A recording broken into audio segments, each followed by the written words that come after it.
This house in the heart of Saskatoon is at a crossroads. Usually when a house like this is purchased, it would be demolished and rebuilt in the blink of an eye. But its owners have a different approach. Toronto architect Carl Martin is originally from Saskatoon. Martin and their partner Coyote decided to turn the house into an artistic laboratory. I have done a lot of projects around the idea of creative destruction. And so I had this idea that we could turn it into a project. The idea is to memorialize it and help determine what they should eventually build. They sent out a call to artists to use their creative energy to help question and reframe the value of one of the oldest houses in the neighborhood. We want to highlight the fact that it still has value, even though it might not have market value, because we bought the house for lot values. Laura Saint-Pierre is one of the artists that responded to the call. I have an imaginary character named the Sower who lives in the future, in a post-apocalyptic future, and she tends gardens in a post-apocalyptic future where there's not really any other life aside from her and the gardens that she plants. So in this house I have planted peas in the walls, strawberries in the basement, and just little, there's a tree growing in the shower, there's little plants growing everywhere, and then I use that as a stage essentially to take photos and videos of the Sower doing what she does.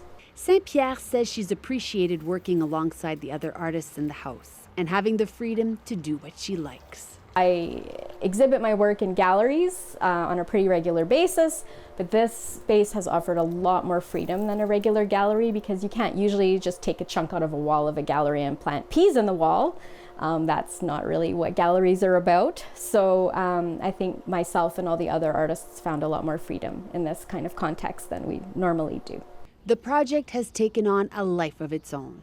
And then kind of as that gradualness changed and morphed with the artist's interventions and became the project that it is today, which I don't think we could have necessarily seen from the beginning. They say they uncovered so much of the house's history, including that John Diefenbaker may have lived in it for a short time when he was young.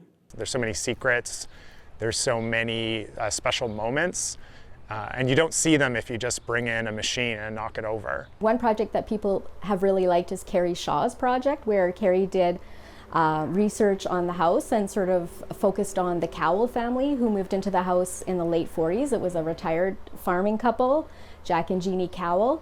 So she made 3 dioramas, exact replicas of 3 rooms of the house, and each room was modeled after the life of one of the women in the family. The house is now entering a new phase where it will be slowly deconstructed.